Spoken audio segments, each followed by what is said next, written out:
Hello, everyone. My name is Tyron Frazier with the Chesterfield Education Foundation, and I'm delighted today to be here with our 2020 Bravo honoree from James River High School, Bryan Hannum. Bryan, welcome. Thank you, Tyler. I really appreciate it. This has been a great experience so far. That's awesome. Well, congratulations again. I mean, we just celebrated you last night for our 2020 Bravo Awards. And we had a small group in person, but a huge group, almost 1,000 viewers online last night. Oh, okay. I know, right? Very cool, very cool. That's really cool. And so today, we usually have our Bravo honorees go directly into the school to talk to current students and things of that nature. But, this year has allowed us to think differently. Mm-hmm. And I think we've all been flexible in what we've been doing. So we want to give you an opportunity to share some thoughts with the current students at James River High School, also the faculty and the staff and the parents of James River High School as well. And so, again, congratulations for being a 2020 Bravo Awards honoree. So what does it mean to you to be named the 2020 Bravo Award honoree? I mean, so when you really think about what it means, especially coming from James River, where you have the Kelly Wells, the Kevin Powers,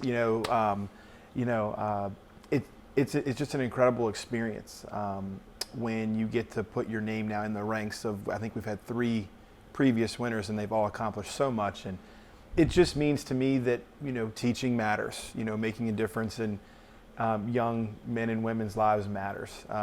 I've prided myself on being a teacher and a part of this James River community now for 10, 11 years. Because I even did my student teaching at James River with Coach DeFrancesco, and then that led to the job, which was cool. I guess I did a good enough job to get a job.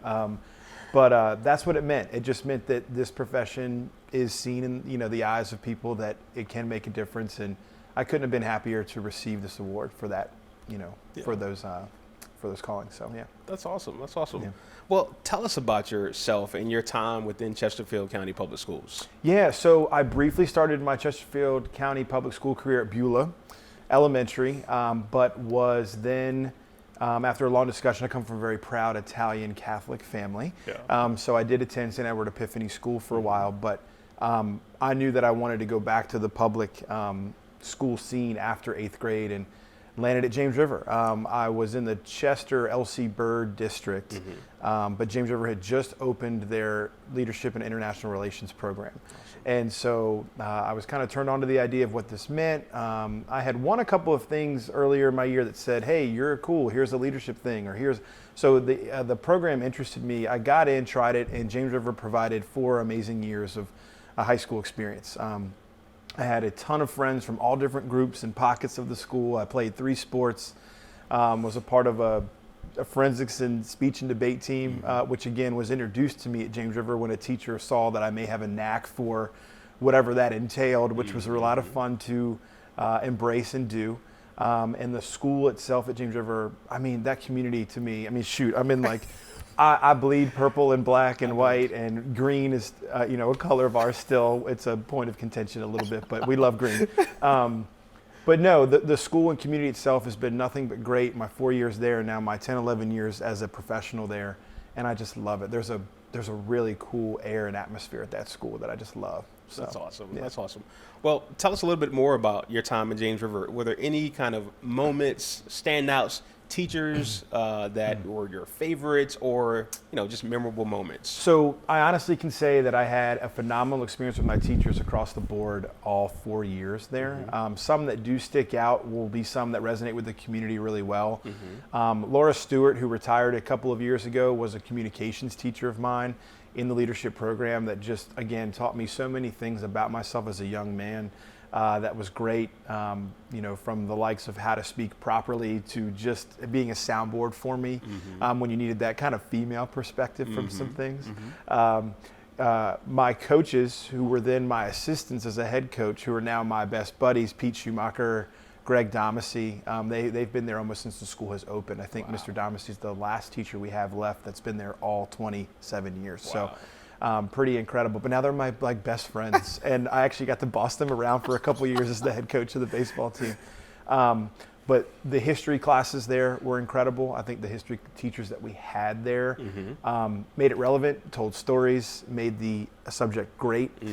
James River has math and science upstairs and some of your CTE stuff with your English and history downstairs and your languages. And the upstairs classes, math and science, were great, but I think I resonated more with your English and history classes. Sure. But Dr. Sarah Mansfield, who was one of the starters of the leadership program, one of our first coordinators, was incredible, and a mentor there as well. So the list goes on and on, but there were so many great teachers there that I still am like great friends with today and even teach alongside with now. So that's awesome. Yeah. That's so awesome. Yeah.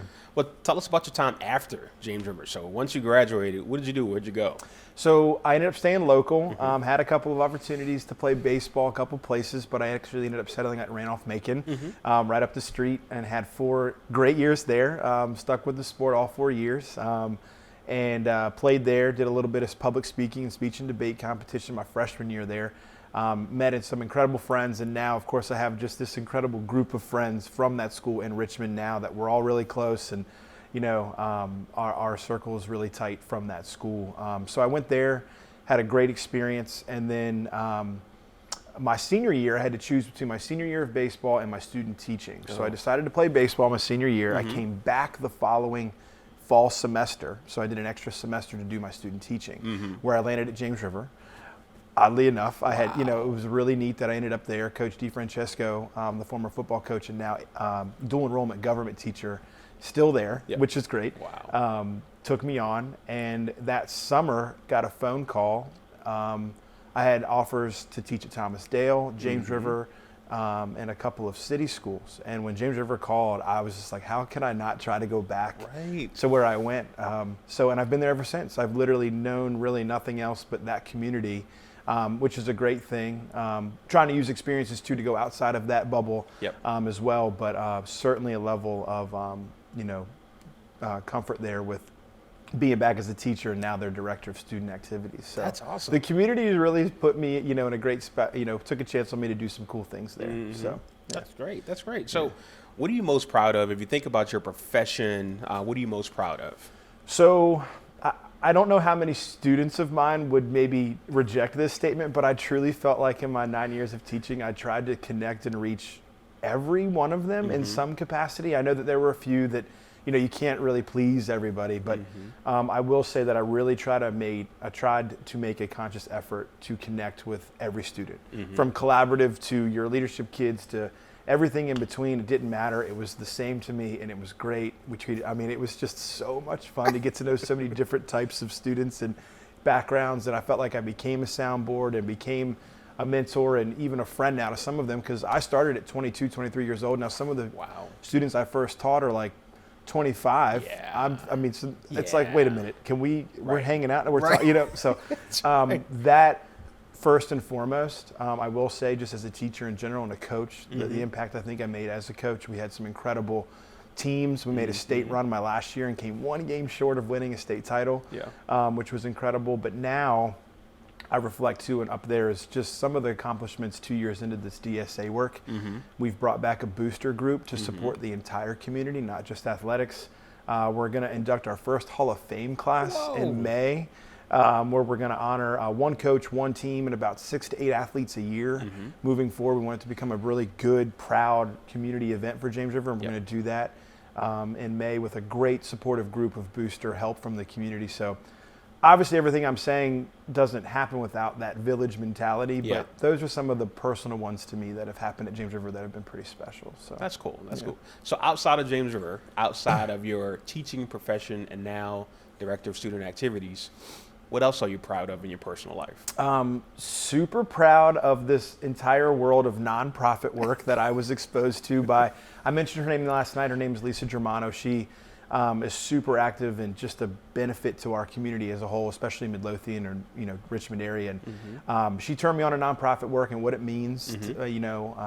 So bringing some of these really cool, the nonprofit I'm mainly involved in revolves around baseball, and we've been able to bring that and use that as a vehicle to reach kids who may not have had an opportunity to play, and even provide maybe an outlet and some sort of different appearance to those who really know how to play it. So there's the gamut. We've been able to reach a lot of young men and women through the sport of baseball, through camps, clinics, and other various community events. I'm super proud of that nonprofit work. Randomly enough, too, kind of off script, Dr. Volker introduced me as an officiant of sorts. I actually had the honor and privilege of marrying some of my best friends from that Randolph-Macon circle that just wanted something a little bit more laid back that wasn't necessarily faith-based, which was fine. And I was happy to do it. And then randomly, after a year of doing it, it just kind of caught on. People were like, who's that guy? Or who's that voice I'm hearing in these videos that got featured or whatever? And so some of my female friends that I married got together and bought me the rights to a website and everything, and that kind of took off. And I'm proud to say that I have married probably close to 50 couples now and gotten to meet some really great people. That's what it's kind of about, too. I've gotten to meet some great people along the way. And talk about weird detours life takes you on. I never would have thought I'd be here saying that, let alone getting the Bravo Award. So, but those are some of the things I'm super proud of. And I do have to say real quick, too, that I kind of hit the lottery with my parents, who have just kind of helped me facilitate some of these things that I guess I'm pretty good at or whatever. I'm super thankful for that, too, because they're a big part of all these things that have transpired. So super supportive group. So that's awesome. That's awesome. So what word of advice or words of wisdom would you give to the current students at James River?